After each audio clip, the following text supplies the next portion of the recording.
BJP ने चुनावी बिगुल फूंक दिया है। साल 2024 के चुनाव ऐतिहासिक होने वाले हैं। पिछली बार मोदी लहर जब चली तो सब पीछे छूट गया था, लेकिन इस बार चैलेंज बड़े हैं। करनाल में बीजेपी ने अंत्योदय महासम्मेलन के जरिए शक्ति प्रदर्शन किया, जिसमें केंद्रीय गृह मंत्री अमित शाह ने शिरकत की। इस दौरान केंद्रीय मंत्री ने मंच से हरियाणा के मुख्यमंत्री मनोहर लाल की जमकर तारीफ भी की। मैं मनोहर जी को इसके लिए बहुत बहुत साधुवाद और बधाई देना चाहता हूं। हरियाणा जैसे राज्य में से करप्शन समाप्त करना, भाई भतीजावाद समाप्त करना, हरियाणा जैसे राज्य की कानून और व्यवस्था को ठीक करना बहुत कठिन कार्य था। मनोहर जी ने हंसते हंसते हंसते एक कार्य को ऐसे कर दिया कि लोगों को मालूम भी नहीं पड़ा। और हरियाणा तो वहीं केंद्रीय गृह मंत्री अमित शाह ने कांग्रेस पर जुबानी वार भी किया और नेता प्रतिपक्ष भूपेंद्र हुड्डा पर निशाना भी साधा। उन्होंने कहा कि जो भी प्रदेश में सत्ता में आया वो अपने क्षेत्र का विकास करता था, लेकिन बीजेपी ने पूरे राज्य का विकास किया है। आपने क्या किया था? भय, भ्रष्टाचार और भूख का शासन दिया था। हुड्डा जी आते थे तो बेफाम भ्रष्टाचार होता था। दामाद की सेवा में हरियाणा की भूमि की नीलामी होती थी और चौटाला जी आते थे तो कानून और व्यवस्था की परिस्थिति खराब हो जाती। ये दोनों ने सरकारी भर्तियों में भ्रष्टाचार तो किया ही, अपने चट्टो बट्टों को नौकरी देने का काम किया।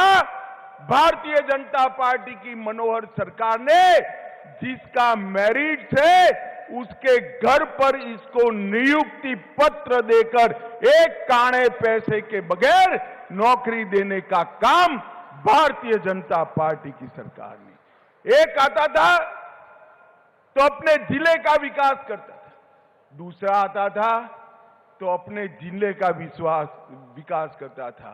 मगर भारतीय जनता पार्टी ने पूरे हरियाणा का विकास करने का काम भारतीय जनता पार्टी ने किया है। तो वहीं मुख्यमंत्री मनोहर लाल ने एक बड़ी घोषणा भी की। प्रदेश भर के पेंशन भोगियों को मुख्यमंत्री ने बड़ी सौगात दी कि लगभग 30 लाख लोगों को हम मासिक पेंशन 2,750 रुपया दे रहे हैं।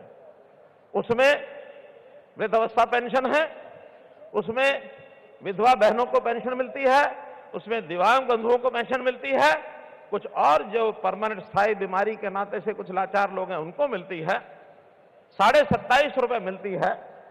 हमने अपने घोषणा पत्र के लगभग 95% वायदे पूरे कर दिए हैं।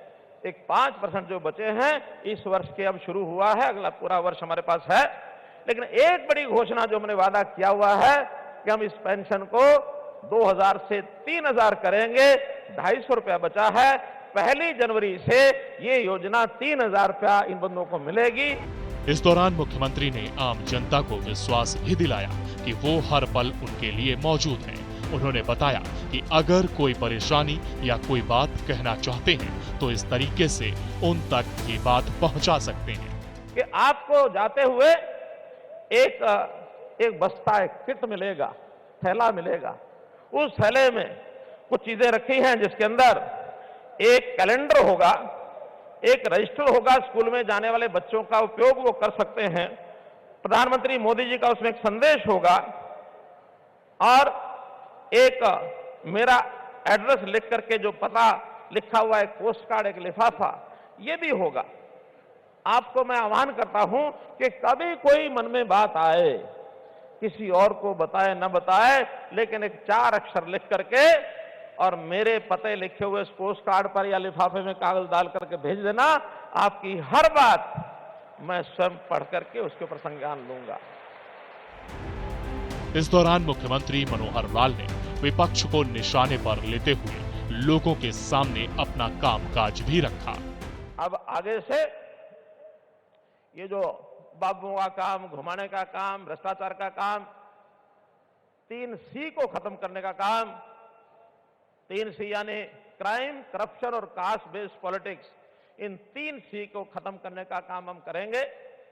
और मैं ये कह रहा हूं, आज ऐलान कर रहा हूं इस बात का कि 58वां ये हमारा हरियाणा दिवस, इसको हमने मनाया है।